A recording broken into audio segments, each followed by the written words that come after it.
अस्सलाम वालेकुम, नमस्कार, सत श्री अकाल एंड गुड इवनिंग। मैं हूँ आरज़ू काज़मी और आप लोग देख रहे हैं पॉइंट ऑफ व्यू। हमारे साथ हैं जी सुमित जैन साहब। आप सब सर को जानते हैं, उनका यूट्यूब चैनल भी देखते रहते हैं।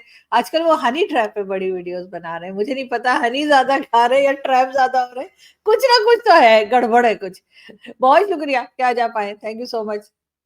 देखिए नमस्ते पहले तो नी शुक्रिया हाओ। बुलाने के लिए। हाँ, नि हाओ मैं बोलने वाला था, आप अपनी ऑफ़िशियल लैंग्वेज को भूलती जा रही है, आपको याद रखना चाहिए, ये नि हाओ है। और दूसरा हनी मुझे भेजा गया था और ट्रैप करने की कोशिश की गई, तो मैंने तो बच के निकल गया वहाँ से, क्योंकि मेरे पास बड़ी सख्त एक वाइफ़ है, तो उसने बोला बेटा अगर इसमें फँसने की कोशिश करी तो देख ले। तो मैं तो बच गया हूँ, लेकिन बाकियों को भी आगाह कर रहा हूँ कि जिस तरह से मैं फँसने वाला था, आप लोग उसमें मत फँसना। बिल्कुल ऐसा ही है, बिल्कुल बच के रहना चाहिए, बल्कि सबको चाहिए राखी बनवा ले। सब राखी बनवा। ये जो हनी ट्रैप वाली हैं, ये राखी बँधवाने के लिए आती हैं, वो भाईजान के लिए आदत है ना पुरानी इनकी, तो पहले भाई उसके बाद जान कब बन जाता है इनको समझ नहीं आता, वही काम हमारे साथ भी हो रहा है। आती तो राखी बँधवाने के लिए कि बाद में हनी ट्रैप पे जो फँसाती है हमारे यहाँ के लड़कों को, इसलिए मैं लोगों को बोल रहा हूँ बेटा संभल के रहो, ये बहुत खतरनाक लेडीज़ है। बिल्कुल ऐसा ही है। मैंने देखा आपका वो वीडियो, बड़ा इंटरेस्टिंग था। लेकिन मुझे ये बताइए सुमित सर के यहाँ पर फिर एक बार चाइना का ज़िक्र हम करेंगे, लेकिन उससे पहले सऊदी अरब और यूएस का एग्रीमेंट जो है वो खत्म हुआ है। सऊदी अरब ने आगे एग्रीमेंट नहीं किया और pro dollar sorry petro dollar जो है वो कहा जा रहा है। तो इसको आप किस तरह से देखते हैं? और ये वैसे ये है क्या, पहले शायद इनकी डॉलर में डील होनी थी, अब डॉलर में डील नहीं हुआ करेगी, यही मतलब है हुँ। ना? देखिए, पहली बात ये है कि ये सारा जो है मैं आपको समझा दूँगा, एक लाइन में खत्म कर दूँगा, लेकिन इसका फ़ायदा सबसे ज़्यादा किसको होने वाला है? आप सोच के देखिए, फ़ायदा होगा पाकिस्तान को। वो कैसे? क्योंकि एक तो पाकिस्तान का नाम वैसे भी वर्ल्ड ट्रेड में बहुत ज़्यादा है और ऊपर से जैसे आपको पेमेंट करनी होती है कभी पेट्रोल की और की, तो सऊदी अरेबिया को लगा कि मेरे पैसे तो वापस आने नहीं है, जो मैं पाकिस्तान को तेल देता जा रहा हूँ, ये हमेशा बोल देते हैं अगले 6 महीने के बाद दे देंगे, 6 साल हो गए पैसे आए नहीं, ऊपर से मेरे से सिक्योरिटी के लिए भी $6 बिलियन ऑलरेडी ले चुके हैं, तो मेरे पैसे वापस कैसे आएँगे? क्योंकि इनके पास डॉलर नहीं है। तो अब जैसे ही उन्होंने ये एग्रीमेंट खत्म कर दिया जो 50 साल पहले इन्होंने साइन किया था सऊदी अरेबिया ने अमेरिका के साथ। वहाँ पर एक फॉरेन मिनिस्टर होते थे इनके किसिंगर। उसने ये फ़ॉर्मूला दिया कि भई आप जो बेच रहे हैं पेट्रोल को, वो आप सिर्फ़ डॉलर में कीजिए। उसके बदले में हम अपनी सारी टेक्नोलॉज़ीज़ आपको ट्रांसफ़र करते रहेंगे। आपकी सिक्योरिटी का भी जो सारा है, वो हम ध्यान रखेंगे आपका। आपको कुछ नहीं करना, आपको सिर्फ़ तेल निकाल-निकाल के दुनिया का तेल निकालना है और बेचते रहना है और डॉलर में आपको काम करना है। ये तो हो गया फ़ायदा अमेरिका को इस डील के साथ कि सारे दुनिया में जो तेल बिकेगा, वो डॉलर में ही बिकेगा। उससे जो डॉलर की वैल्यू थी, वो पूरे दुनिया में बढ़ गई। बढ़ने के कारण एक काम हुआ कि फॉरेन ट्रेड सारा डॉलर में होना शुरू कर गया क्योंकि सबको तेल चाहिए। तेल खरीदने के लिए सिर्फ डॉलर चाहिए था, तो फॉरेन ट्रेड होगा तो डॉलर भी आएगा। अब फ़ायदा पाकिस्तान को कैसे है? अब जैसे इमरान खान ने आपको याद होगा बोला था कि हमारा जो फॉरेन डेट है, हम तो उठा के मुँह पे मारेंगे और दूसरे का मुँह लाल कर देंगे, डॉलर फेंकेंगे। अब डॉलर तो आपके पास है नहीं। अब क्या होगा कि आप आराम से अपने कंट्री में बैठकर पाकिस्तानी रुपया छापते रहो और सऊदी अरेबिया के मुँह पे डालते रहो और वहाँ से तेल खरीदते रहो। जैसे कि पता नहीं क्योंकि अब पाकि जो सऊदी अरेबिया है, उसके पास खड़ा हो जाएगा पाकिस्तानी रुपी और उसको कुछ भी खरीदना होगा दुनिया से, वो कहेगा जी मेरे पास इतनी बड़ी इकोनॉमी पाकिस्तान की, उसका रुपया पड़ा है, आप मेरे से ले लीजिए और मुझे ये सामान दे दीजिए। तो ये वाला हाल होगा, इसलिए इस पूरे एग्रीमेंट का अगर किसी को फ़ायदा होने वाला है, वो है पाकिस्तान। आपको मालूम है मगर कि सर वैसे भी मगर सर मगर सर चाइना के साथ भी तो वो एक डील चल हुँ, ही रही है ना, जिसमें चाइनीज करेंसी में भी तो पेमेंट हो रही है। ऑलरेडी चाइना ने शुरू कर दिया, युआन के अंदर काम करना, जापान से बात चल रही है, भारत से ऑलरेडी एग्रीमेंट्स साइन हो रहे हैं कि हम इंडियन रुपए में ही काम करेंगे, जैसे हम रशिया के साथ कर रहे हैं। और ये चीज़ अभी आप सोच के देखिए कि भारत ने ऑलरेडी 22 कंट्रीज़ के साथ एग्रीमेंट साइन कर लिया कि हम रुपये में ट्रेड करेंगे और भई अगली बार आप फ्रांस जाएँगी, तो आप वहाँ पर अगर यूपीआई आपके पास हो, तो आप यूपीआई यूज़ कर सकती हैं। ये ऐसा हमारा एग्रीमेंट है, सिंगापुर के साथ है। मतलब कि बड़ी-बड़ी कंट्रीज़, मैं कोई छोटी-मोटी कंट्रीज़ का नाम नहीं ले रहा हूँ, जहाँ पर यूपीआई चलता है। दैट मीन्स अब दुनिया डॉलर से बाहर आ रही है और जो डोमिनेंस थी अमेरिका की कि आपको कोई भी काम करना है, आपको अमेरिका से दबकर काम करना पड़ता था, वो डोमिनेंस खत्म होगी। ये सुनने में अच्छा लगता है, लेकिन इसके लॉन्ग टर्म इफेक्ट्स भी बहुत हैं, कि एक जब पूरे दुनिया में एक एक दादा था, एक दादा पूरी दुनिया को अपने हिसाब से चलाता था। अभी क्या होगा? अभी मल्टीपल पावर सेंटर्स बन जाएँगे दुनिया के अंदर। जिसके पास ज़्यादा रिसोर्सेज़ होंगे, वो अब दादागिरी दिखाएगा। तो कहीं न कहीं जो अमेरिका का दबदबा था, वो कम होगा। चाइना जैसी कंट्रीज़ हैं, भारत जैसी कंट्रीज़ हैं, जो जितना ज़्यादा नेगोशिएट कर लेगा, यानी कि जो जितना ज़्यादा नेशनलिस्ट होगा, उतना ज़्यादा वो नेगोशिएट करेगा अपने कंट्री के लिए और उसे फ़ायदा होने वाला है। और इसके रेपरकशंस ये हैं कि अगले आप 2-3 सालों में पूरा शिफ्ट देखेंगे मार्केट का। अमेरिकन डॉलर की वैल्यू अब कम होते देखेंगे। अमेरिका की कोई धौंस सुनेगा नहीं। जैसे अब रशिया यूक्रेन के वॉर में अमेरिका ने एक ही काम किया। पहले उकसाया रशिया को युद्ध में जाने के लिए, उसके बाद उसका पैसा जितना भी अमेरिका में पड़ा था डॉलर में, वो सारा फ्रीज़ कर दिया। अब अमेरिका ये धांधली नहीं कर सकता किसी के साथ भी। बहुत बड़ी गेम चेंजर है। ये छोटी एक न्यूज़ नहीं है और इसको मीडिया वाले उठा भी नहीं रहे, लेकिन मुझे पता था कोई ना कोई पाकिस्तानी ज़रूर आएगा इसको कवर करने के लिए। लेकिन लेकिन सर ये तो जैसे हमारे यहाँ कहते हैं ना मरहबा आते भी 1.25 लाख का होता है। तो ये अमेरिका जो वो इतनी जल्दी आपके ख्याल से बैक फुट पे चला जाएगा और इतना कमज़ोर हो जाएगा? देखिए, पहली बात ये है, अमेरिका पूरी कोशिश करेगा सऊदी अरेबिया को अपने कब्ज़े में करने के लिए, कि दोबारा हुँ। से जो ट्रेड है, वो यूएस डॉलर में हो। लेकिन मुझे लगता नहीं है कि जिस तरह की पोस्चर बाइडेन ने रखी है सऊदी अरेबिया के साथ, वो कभी भी मानने वाले हैं। कहीं न कहीं पूरा दुनिया भी दुखी है अमेरिका की हेजेमनी से। इसको हेजेमनी बोलते हैं कि दादागिरी, अननेसेसरी दादागिरी जो अमेरिका ने चाहा वही हुआ पिछले 50 सालों में। जब से ये डॉलर में पूरा ट्रेड होना शुरू हुआ है। एक बहुत ब्यूटीफुल फ़ॉर्मूला था जो अमेरिका ने इम्प्लीमेंट किया पूरी दुनिया के ऊपर। इसलिए आज भी 70 से 80% जो दुनिया का ट्रेड है वो डॉलर में होता है। अब ये चीज़ आहिस्ता-आहिस्ता नीचे जाएगी। अमेरिका भी प्रिपेयर्ड है इस चीज़ों के लिए। इसीलिए चाइना ने ऑलरेडी ब्रिक्स के अंदर बोलना शुरू कर दिया था कि भई हम डॉलर से बाहर जाकर ब्रिक्स की अपनी कंट्री उठाएँगे। ये ब्रिक्स वो नहीं है कि ईंट के भट्ठे जो होते हैं आपकी कंट्री में, वो वाला ब्रिक्स नहीं है। ये ब्रिक्स एक ऑर्गनाइज़ेशन है जिसके अंदर भारत भी है, चाइना भी है, पाकिस्तान नहीं है। क्योंकि हमें पता था अगर आप आ गए, पता लग गया उसमें से ब्रिक्स उठा के ले गए, तो हमने आपको नहीं आने दिया। तो ये जो सारी है सबने अपनी-अपनी करेंसीज़ निकालने की बात करी है। जैसे यूरोपियन यूनियन की अपनी एक करेंसी है। ब्रिक्स जो 4-5 कंट्रीज़ हैं, ये अपनी करेंसी निकालने की बात कर रहे हैं। एक कॉमन करेंसी होगी जिसके अंदर ट्रेड होगा, उसमें यूएस डॉलर नहीं लिया जाएगा। भारत ऑलरेडी पिछले 3-4 सालों से काम कर रहा है ऑन इंडियन रूपी कि हम ट्रेड करेंगे इंडियन रूपी में। हम डॉलर का काम ही नहीं करेंगे, तो हमारी डिपेंडेंसी भी डॉलर के ऊपर कम होनी शुरू हो गई है। आपकी खबरी के लिए बता दूँ, आज हमारा जो फॉरेन ट्रेड है, जो फॉरेन रिज़र्व्स हैं, वो साढ़े 600 बिलियन डॉलर को क्रॉस कर गए हैं। मतलब कि आपके पास 3 या 4 बिलियन है, हमारे पास 655 ऑलरेडी हमने क्रॉस कर लिया है।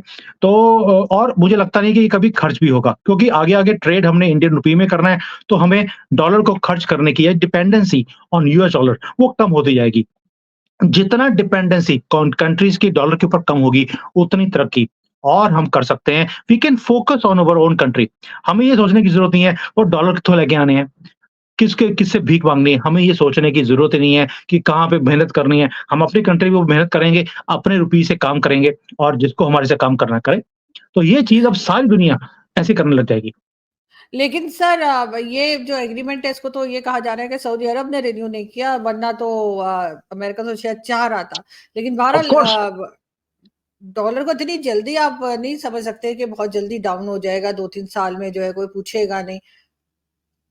देखिए आरज़ू जी, होता क्या है, हर एक का वक़्त होता है।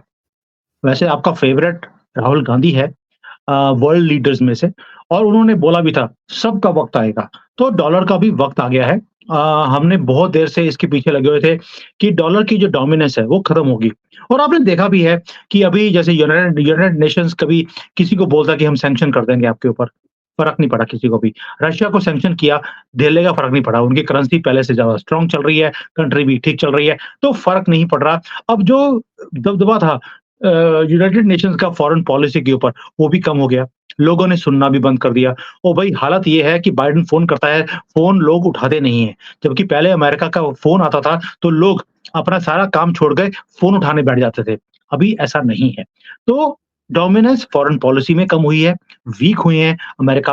अब डॉलर से जब जैसे-जैसे ये जो डिपेंडेंसी है लोगों की, वो निकलनी शुरू हो जाएगी उनके हाथ से, you will see a change और ये चेंज खतरनाक भी है, अच्छी भी है। अच्छी इसलिए कि अब लोग अपनी कंट्री के ऊपर कॉन्संट्रेट कर सकेंगे जैसे मैंने पहले बोला और खतरनाक इसलिए है कि दुनिया में बहुत ज़्यादा नए-नए दादे खड़े होंगे और वो दादे दुनिया को कहाँ लेके जाएँगे, ये वक़्त बताएगा। आपने एक चीज़ सही बोली है कि इतनी जल्दी डॉलर की डोमिनेंस खत्म हो जाएगी, ऐसा नहीं हो सकता बिकॉज़ यूनाइटेड नेशंस का भी पकड़ है हर एक कंट्री के अंदर, पॉलिटिकली भी, इकोनॉमिकली, मिलिटरीली तो अपना दबदबा बनाने के लिए वो डॉलर को इतनी जल्दी से खत्म नहीं होने देगा। मैंने इसलिए बोला है, अगले 4-5 साल में बहुत चेंज आएगा दुनिया के अंदर और जो ये नए पावर सेंटर्स हैं, जैसे चाइना है, भारत है, हुँ। आज वो उभरते हुए कंट्रीज़ हैं। चाइना ऑलरेडी बहुत आगे निकल गया, अभी डाउन है but still it's a big power centre. Bharat एक पावर सेंटर बनता जा रहा है और हमारे जैसे दोस्ती पूरी दुनिया में है, ट्रेड हम दुनिया में करते जा रहे हैं। तो हमारा जो रूपी है उसकी एक्सेप्टेबिलिटी पूरे वर्ल्ड में होगी। जितना स्पेस अमेरिका का डॉलर का कम होगा, उतनी स्पेस मैं अपना खुद मेरा अपना आंकलन है कि उसमें चाइना, भारत, जापान ऐसी कंट्रीज़ हैं जो वो स्पेस को लेंगी। अब वो स्पेस को कौन लेगा ये 4-5 साल में क्लियर हो जाएगा। But it will take time 4-5 साल लेकिन दुनिया के लिए 4-5 साल कोई बहुत लंबा टाइम नहीं होता है। हमें लगता है कि यार 5 साल अभी और है, पता नहीं अमेरिका क्या से क्या कर लेगा। अमेरिका एक ही काम करेगा। अगर उसे लगेगा कि मेरी कंट्री की वैल्यू 0 हो रही है, वो एक और नए युद्ध में चला जाएगा और कुछ नहीं होगा।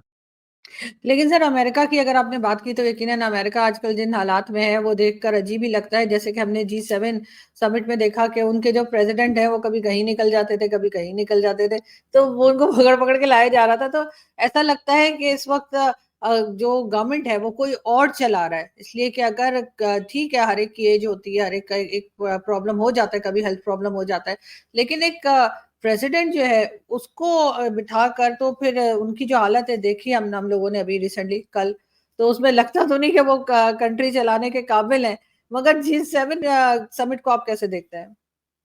देखिए जब जी7 हुआ है उससे पहले मैं आपको एक और चीज़ बता दूँ कि जो सऊदी अरेबिया है खतरनाक कहाँ पे बात है। हुँ, मैं पहले बोला है अच्छा भी है, बुरा भी है। सऊदी अरेबिया ने ऑलरेडी जो एक multiple central banking digital currency का एक हुँ, प्लेटफ़ॉर्म होता है, सीबीडीसी बोलते हैं, उसको साइन कर लिया और सीबीडीसी जो प्लेटफ़ॉर्म है, उसे चलाता है चाइना डोमिनेंटली। दैट मीन्स उसका जो एक झुकाव है, एक वो टुवर्ड्स युआन है, टुवर्ड्स चाइना है और दैट मीन्स अब सऊदी अरेबिया तेल को बेचेगा युआन में। अब इतना युआन उसके पास इकट्ठा हो जाएगा और दूसरी दुनिया को बोलेगा कि आपको मुझे अगर कोई माल मुझे बेचना है, तो मैं आपको युआन दे सकता हूँ। दैट मीन्स कहीं न कहीं जो पहले डॉलर था, अभी वो युआन वो स्पेस लेने की कोशिश कर रहा है चाइना थ्रू सऊदी अरेबिया कि अमेरिका ने बड़ी चलाई अपनी 50 साल, अब हम चलाएँगे। तो ये एक खतरनाक मोमेंट है। आपके हुँ, लिए अच्छा है, आपका तो ऑल वेदर फ्रेंड है, तो ये वक़्त बताएगा कि कहाँ पे जाकर ऊँट बैठेगा या गधा बैठेगा, जो भी होगा। लेकिन हुँ, अब ये जो डेवलपमेंट है रिसेंट, ये सिर्फ़ यही नहीं है कि उन्होंने मना किया है डॉलर के लिए, उन्होंने युआन के लिए येस भी कर दिया और ये currency platform, digital currency platform के ऊपर सऊदी अरेबिया पिछले 2-3 साल से काम करता जा रहा है। चाइनीज़ की हेल्प ली है, भारत से भी बात करी है कि हम आपके साथ भी बात करना चाहते हैं, ताकि लोकल करेंसी की जो स्वैपिंग एग्रीमेंट्स हैं, वो हम आपके साथ करें। लेकिन उन्होंने अभी तक भारत के साथ एग्रीमेंट साइन नहीं किया अभी तक। बात चल रही है, लगता है कि हमारे से हो जाएगी लेकिन चाइनीज़ वहाँ पर आगे निकल गए हैं। तो ये बहुत ही एक खतरनाक टाइम है।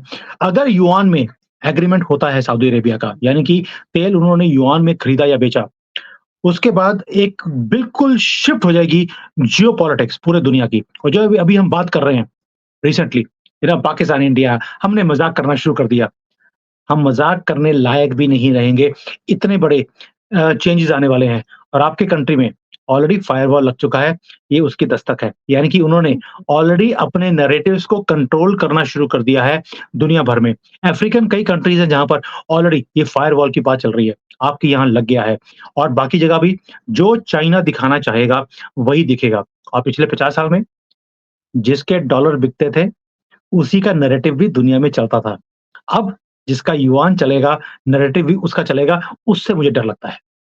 अब बिल्कुल आते और हैं ये जी7 यकीनन खतरनाक चीज़ है वैसे ये बहुत। यस इसपे और जो आपने बोला जी7 हुँ, जी7 में यस एक तो ऐसा था जो जिसको आदत है जी सुनने की, वो था बाइडेन, लेकिन वो खुद ही ऐसे घूम रहा था कि जैसे गौची गाँ होती है, हमारे होता है पंजाबी में हुँ, गौची गाँ, हुँ, तो गौची गाँ वाला हाल था उसका। यही समझ नहीं आ रहा था कि वो बात किससे कर रहा है, हैंडशेक किससे कर रहा है और जा किधर रहा है। वाह! उसे बार-बार घुमा के वापस लेके आना पड़ता था। वो कहता था मैं कौन? तू कौन? हुँ, तो वो वाला हाल था हाँ, बाइडेन का। अब आप समझ सकते हैं कि जब पप्पू जैसा बंदा किसी कंट्री का प्रेज़िडेंट होता है, तो क्या हालत होती है। एक कंट्री की डोमिनेंस अमेरिका हुँ, की जो चली है पिछले 50 साल में, हमने देखी है। उसने जो करना चाहा दुनिया में, जिसको झुकाना चाहा, उसको झुकाया। बिल्कुल, आज उनका प्रेज़िडेंट, उसे पकड़-पकड़ के लेके जाना पड़ता है कि माई बाप तुसी प्रेज़िडेंट ऑफ अमेरिका हो। अच्छा उसको तो मुझे हाँ, याद ही नहीं रहा और उसको तो ये हाँ, हालत है, कभी-कभी वो ये भूल जाता है कि मेरी वाइफ़ कौन और मेरी वाइस प्रेज़िडेंट कौन। और वाइफ़ बल्कि और हमें वाइस तो प्रेज़िडेंट भी फ़र्क बल्कि हमारे 1-2 गेस्ट जो हैं वो तो ये भी कहते हैं उन्हें ये भी बताना पड़ता है कि आप ज़िंदा हैं। हमको प्रेज़िडेंट को ये भी बताना पड़ता है, तुसी अभी तक जी रहे हो, तो वो भी भूल जाते हैं वरना वो। सही बात है और सऊदी अरेबिया ही वो कंट्री है, जिन्होंने सबसे पहले जोक भी बनाया था, एक स्किट बनाई थी इनके ऊपर जो 1 डेढ़ मिनट की थी, बहुत वायरल हुई थी दुनिया में। जहाँ पर उसे बताना पड़ रहा है कि भई वाइस प्रेज़िडेंट जो है, तेरी वाइफ़ नहीं है, तेरी वाइफ़ कोई और है। बल्कि वो अपनी वाइफ़ हुँ, तक भूल जाते हैं। ऐसा आदमी, वो डॉलर की डोमिनेंस को खत्म कर दे और उसके होते हुए जब वो कुर्सी पे बैठा हुआ है, अगर ट्रम्प होते, ये हरकत कभी भी सऊदी अरेबिया नहीं करता। बट बाइडेन के साथ कभी भी सऊदी अरेबिया के रिलेशंस ठीक नहीं रहे। गलत से गलत और नीचे नर्क में जाते रहे और आज ये हालत हो गई है कि दुनिया को सोचना पड़ रहा है, अब दुनिया का बनेगा क्या? मैं फाइनेंशियल वर्ल्ड से आता हूँ, मैं समझता हूँ इसकी रेपरकशंस भी हैं। अच्छे काम भी होंगे, लेकिन इसके बुरे काम भी हो सकते हैं और पाकिस्तान जैसी कंट्रीज़ वो और चौड़ी होकर अब बात करेंगी, मुँह पे मारेंगी पाकिस्तानी रुपी। ये है डोमिनेंस का हाल और उनकी जो आपकी दो दोस्ती है चाइना के साथ, हम समझते हैं कि सबसे ज़्यादा फ़ायदा आपको ही होने वाला है और शायद चाइना ने अपने पैसे आपसे निकलवाने के लिए ही ये पैंतरा खेला है। मुझे ऐसा लगता है। हो सकता है लेकिन ख़ैर मुझे नहीं लगता कि इतनी आसानी से वो हमसे पैसे निकलवा पाएँगे। लेकिन मोदी जी भी गए थे सर, मोदी जी या भारत जो है वो G7 का हिस्सा नहीं है, लेकिन मोदी जी गए थे, बड़ी फ़ोटो-शोटो बनवाई है उन्होंने और बड़े खुश दिखाई दे रहे थे और पहली बात वर्ल्ड ये लीडर्स के साथ मोदी मुलाकात भी की उन्होंने। जी। पहली बात है मोदी जी गए नहीं थे। हम पाकिस्तानी प्राइम मिनिस्टर की तरह नहीं हैं कि तुर्की ने बुलाया नहीं, चले गए। उसने बोला भी यार पीछे हट मत आ यहाँ पर, लेकिन ना हमने तो जाना है वहाँ पे शेरवानी दिखाने के लिए, लेकिन हमें हम बुलाया तो नहीं गया गए, था। हम कब अरे! गए? तुर्की में बोल रहा हूँ जब वहाँ पे भूकंप अच्छा आया था टर्की ओके, ओके, ओके। हाँ, हाँ। हाँ, वो तो सर अफ़सोस के लिए तो जाना होता है, ऐसा थोड़ी है। हाँ, तो उन्होंने अफ़सोस के लिए भी बोला था कि हमें खुद तुम्हारे लिए अफ़सोस है कि तुम पाकिस्तानी हो, तुम मेरे पास अफ़सोस करने क्या आओगे? लेकिन वो फिर भी चले गए। लेकिन हमारे यहाँ पर प्रधानमंत्री ऐसा नहीं है। हमें तो बुलाया जाता है तो जाते हैं और इसलिए हुँ, गए भी। और वहाँ जाकर आपने एक चीज़ नोट करी है, बाइडेन साइड पे खड़ा हुआ है, ऋषि सुनक साइड पे खड़ा हुआ है, सेंटर स्टेज पे मोदी जी को खड़ा किया एज़ अ भारतीय ये हमारे लिए बड़ा गर्व का मोमेंट है। क्यों? क्योंकि एक आदमी जिसको इनवाइटेड है, वो G7 का मेंबर भी नहीं है अभी तक। इनवाइटेड है, उसे सेंटर स्टेज मिलना एक बहुत बड़े गर्व की, रिस्पेक्ट की बात होती है और जिस तरह से वहाँ पर मेलोनी ने वीडियोज़ बनाई हैं और वो उसने नाम दे दिया है मेलोनी एंड मोदी जी इकट्ठा गो मेलोडी। हमारे यहाँ पे एक टॉफ़ी आती है, मेलोडी मेलोडी खाओ खुद जल जाओ। तो उसने उसका नाम रख दिया है मेलोडी इस कॉम्बिनेशन को, मोदी जी एंड मेलोनी का। And she is a nationalist, Modi ji खुद एक नेशनलिस्ट हैं और दोनों अपने-अपने कंट्री की बात रखते हैं। एक ऐसी केमिस्ट्री है, जो मैंने वर्ल्ड लीडर्स में देखी नहीं है। एक और गर्व का मोमेंट हमारे लिए और भी था। वो G7 की मीटिंग में आपको 3 भारतीय मिले थे। ऋषि सुनक, वर्ल्ड बैंक का जो चेयरमैन है वो है और हमारे मोदी जी हैं। बिल्कुल। ये भी एक गर्व का मोमेंट है कि हमारे भारत के 3-3 आदमी G7 की मीटिंग में खड़े हों और मोदी जी सेंटर स्टेज पे हो। इसी से समझ आना चाहिए कि वर्ल्ड भारत को किस तरह से देखता है, क्या इम्पोर्टेंस दिखती है। बाकी सारे थल्ले-थल्ले, भारत साडा ऊपर-ऊपर वो वाला हाल है और इस ये चीज़ देखकर मुझे खुद को लगा कि वहाँ पर जैसे मेलोनी है, because it was happening in Italy, she should have been in the centre stage लेकिन कोई रीज़न था, मोदी जी के साथ में वो नहीं खड़ी हुई हैं। बिल्कुल, ऐसा ही लगता है। लेकिन सर $50 बिलियन यूक्रेन के लिए भी जो है वो लोन के तौर पे दिया जाएगा। ये भी अनाउंस किया है। आपको लगता है देखिए कि ये जी, देखिए, ये जो अनाउंसमेंट्स हैं, ये अमेरिका लगा हुआ है बहुत देर से, सिर्फ इसलिए कि बेवकूफ बनाने का धंधा है। यूक्रेन को बोल दिया, we will fight till the last Ukrainian soldier is alive. अपना कोई भी सोल्जर भेजा नहीं है, उनके सारे के सारे मर्द मार दिए हैं यूक्रेन के। वहाँ अब ये हालत है कि जो प्रिज़नर्स हैं, उनको बाहर निकाल के भेजा जा रहा है कि भैया तुम कंट्री के लिए लड़ लो। वही लोग जो पहले यूक्रेन के अंदर इतना हुड़कम बजा रहे थे, आज उनको मिलिट्री में भर्ती करके लड़ाई के लिए भेजा जा रहा है, ये हालत है। और अमेरिका वहाँ पे पैसे फेंक रहा है एक तरह से, उसका रीज़न है पॉलिटिशियंस इतने करप्ट होते हैं, इनको सिर्फ अपनी जेब से मतलब है। ये पैसा आपको क्या लगता है, ये युद्ध में जा रहा है? Ukraine is one of the most corrupt countries in the world. मैं गया हूँ, मुझे मालूम है वहाँ के बिज़नेसमैन, वहाँ के पॉलिटिशियंस कितने ज़्यादा करप्ट हैं। दुनिया की जितनी भी ये करप्शन का काम है, सारा मुझे लगता है यूक्रेन से ही शुरू होता है और डेमोक्रेटिक पार्टी यानी कि बाइडेन की पार्टी के यूक्रेन के साथ कितने गहरे संबंध हैं करप्शन में, ये मैं जानता हूँ और पूरी प्रेस भी जानती है। आप तो जर्नलिस्ट रही हैं, आपको सारी चीज़ों का मालूम है कि रही है कैसे मतलब अभी भी हूँ। हाँ, अभी भी हैं। मैं ये नहीं कहा कि अभी हाथ डल गया, अभी कौन-सा आप पीओके के पास पहुँची हैं। जिस दिन जाएँगी उस दिन हार भी पड़ जाएगा, इसलिए मत जाना वहाँ पर, पहले बता रहा हूँ आपको। तो ये अंदर की खबर है। But as far as Ukraine is concerned ये जो पैसा जा रहा है वहाँ पर, ये वापस घूम के दोबारा से अमेरिकन्स के पॉलिटिशियंस की जेब में ही जाने वाला है, इसलिए ये सारी अनाउंसमेंट्स की जा रही हैं। और एक मैसेज रशिया को भेजने की कोशिश की जा रही है कि ये युद्ध हम खत्म नहीं होने देंगे। मोदी जी बोलते हैं this is not the time for war and America says what is the world without a war? हमें वॉर के बिना तो हमारे कंट्री चल नहीं सकता। अब तो डॉलर को भी हाँ, लात मार दी है सऊदी अरेबिया ने। तो ये युद्ध चलता रहेगा, ये कुछ भी नहीं है। इट्स जस्ट एस्केलेशन ऑफ जो ये एस्केलेट कर रहे हैं पूरे मैटर को रशिया के साथ। तो ये बेवकूफ बनाने का धंधा है पूरी दुनिया को भी और यूक्रेन को भी। यूक्रेन बनता जा रहा है, उसको क्या फ़र्क पड़ता है? वो कहता है तुसी भी हाँ, खाओ, मैं भी उनको खाना है। पैसे मिल रहे हैं, हाँ, वो बस खा रहे हैं पैसा बैठ के, ऐसा ही लगता है। मुझे लगता है बस मुझे एक ही चीज़ की दिक्कत है, कहीं पाकिस्तान ना ये सोच ले यार अगर युद्ध होता है, तो पैसे मिलते हैं, तो युद्ध ही कर लो। ये भी हमें तो एक पहले चक्कर ही है ना। पता है सर, हमारे यहाँ तो पहले भी हो चुका है कई बार। हमने तो अफ़गानिस्तान वॉर में काफ़ी पैसा खाया था। आप लोग तो अभी मतलब जितना पैसा आप लोगों ने देखा नहीं है भारतीयों ने, उतना तो हमारे ऊपर लोन है। सिर्फ़ उतना और उससे ज़्यादा तो आपके जनरलों के पास है। हाँ, बिल्कुल। ओहो हो! आपने बोला था जनरल्स की बात नहीं करनी, पता लगा कि आपको उठा के नहीं, ले गए। नहीं, नहीं, नहीं, उन्होंने मैं नहीं बात करूँगा। करने मना नहीं किया, उन्होंने कहा पिक्चर मत लगाया करो। हम पिक्चर नहीं लगाएँगे। हाँ, हम तो तारीफ़ कर रहे हैं, हम तो अगर उन्होंने तारीफ़ कर बोला रहे हैं भी कि सर। आपने बोला था जनरल, उन्होंने बोला हम तो जनरल बात कर रहे थे, हमने कहा था किसी जनरल की बात करेंगे। वही तो। और सर हम तो तारीफ़ कर रहे हैं कि जितना पैसा भारतीयों ने देखा नहीं उससे ज़्यादा पैसा तो पाकिस्तान ने लोन ले रखा है। हाँ, तो बिल्कुल, बिल्कुल। वही तो हुँ, नहीं मतलब एक एक कमाल है। एक एक और भी है, एक तो पैसा लिया हुआ है, ऊपर से इतना पैसा तो भारतीयों ने नहीं देखा जितना आपके जनरल ने देख लिया।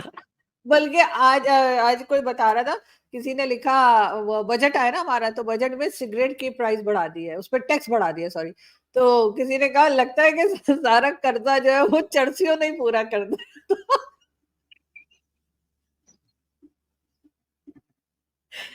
सिगरेट के ऊपर टैक्स बढ़ाएँगे। लेकिन मुझे हमारे यहाँ एक चीज़ का पता है हर मुझे, चीज़ हाँ, आपके बजट में एजुकेशन के ऊपर उन्होंने पैसा कम कर दिया होगा। हाँ, बिल्कुल क्या करना है सर पढ़ लिख के। बाकी जहाँ तक गिनती आती है, जहाँ तक पैसा मिलता है उधर तक की गिनती हम लोगों को आती है। उसके आगे पढ़ने की ज़रूरत नहीं है। आपको मुझे सिर्फ़ याद है पाकिस्तान में आपको सिर्फ़ पाकिस्तान में ऐसे लोग मिलेंगे जिनसे आप पूछे ना कोई मतलब स्टूडेंट लाइफ़ के हो इस तरह से उनसे पूछे, क्या पढ़ाई कर रहे हैं? तो वो कहेंगे जी पढ़ लिया।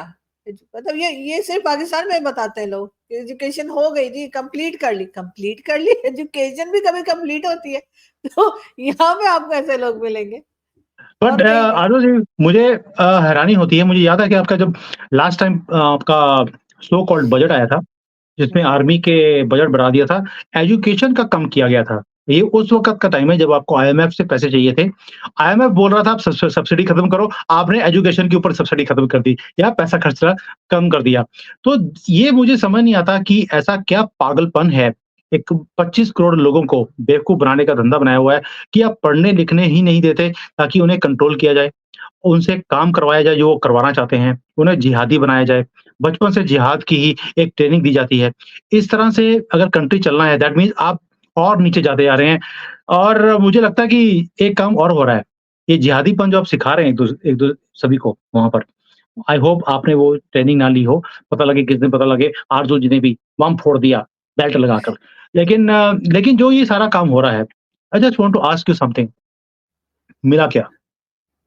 वेरी सिंपल क्वेश्चन कर्ज़े पे कर्ज़ा चढ़ता जा रहा है और एक ही मुल्क है पूरे दुनिया में, जो आपका फाइनेंस मिनिस्टर, प्रधानमंत्री या आपका आर्मी चीफ भीख माँगने जाता है और भीख लेकर आता है, उसके ऊपर फूलों के ऐसे चढ़ाए जाते हैं जब वो एयरपोर्ट पे लैंड करता है। कोई और मुल्क नहीं है जहाँ पर ये काम होता हो। कभी सोचने की बात है, ऐसा भी कभी हो सकता है? हो गया सर। बोल लिया आपने। कौन इन बोले सारी बातों का जवाब मैं आपको शो के बाद दूँगी। मैंने सुना है एफआईए वाले मेरा शो देखते हैं।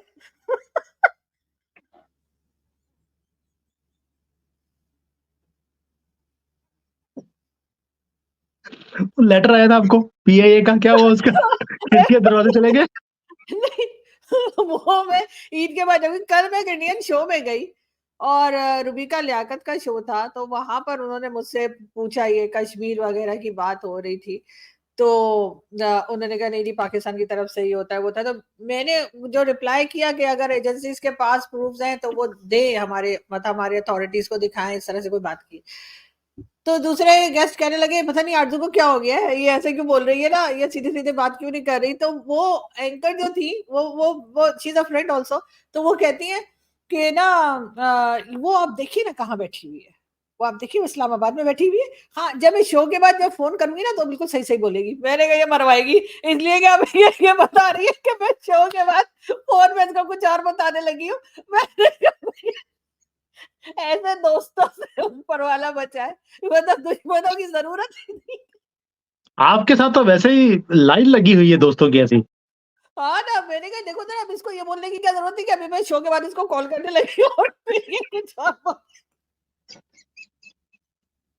नहीं भी मरना तो भी मार दे रहा है। मार दो।